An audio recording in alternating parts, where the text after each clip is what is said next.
In the deeply rural towns of Franklin County, Massachusetts, access to care isn't just about distance, it's about connection, trust, and equity. When the Rural Vaccine Equity Initiative began, Franklin Regional Council of Governments saw an opportunity to turn long-standing plans into community-led action. We were very excited at the idea of being able to actually invest in some of the many things we knew needed doing in our region through our community health improvement planning process. For years, FRCOG worked with partners to identify the region's most pressing needs: food access, isolation, vaccine hesitancy. But now they had the resources to act. This funding allowed us to address two major important things, the sort of upstream determinants of health that we need and to improve, and also our vaccine hesitancy in this region is very high and our access to primary care is low. The team began reaching out, mapping local strengths, and connecting with organizations already rooted in their communities.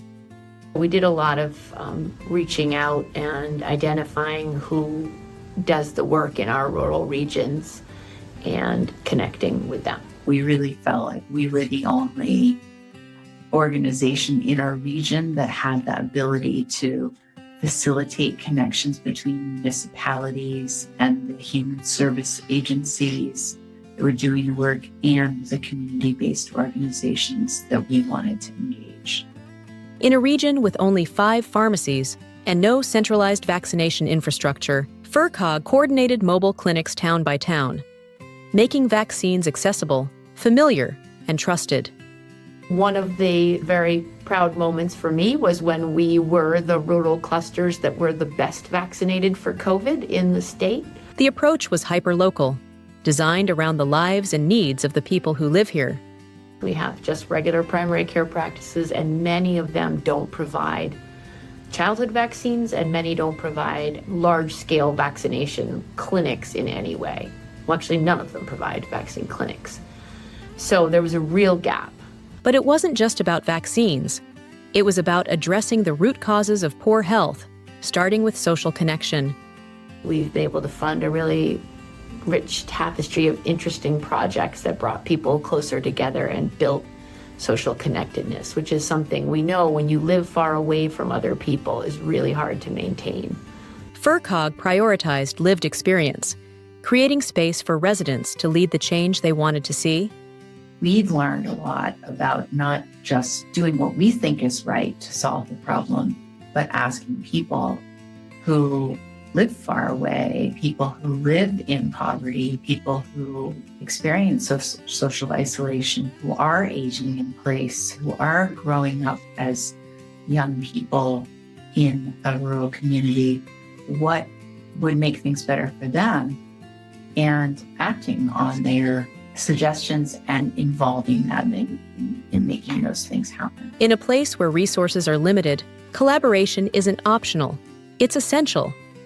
You absolutely have to collaborate. You can't get anything done here without collaborating. And we have a favorite quote that says, collaboration is messy, frustrating, and indispensable. From vaccine equity to community resilience, FRCOG's work is about preparing for what's next, whatever comes. We are building strength in a community that has very few resources, and that strength will be useful in any number of different challenges. So it could be useful during a massive recession. It can be useful during a flood or ice storm. It can be useful during an avian flu outbreak in a rural community where everybody has chickens. By listening deeply, building locally, and trusting their community, Franklin Regional Council of Governments is showing what's possible when rural places lead their own solutions.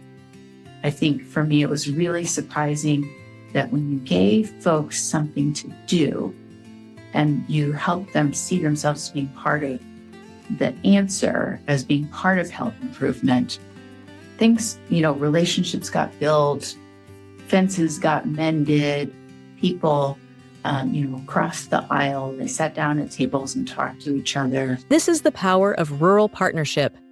This is the Rural Effect.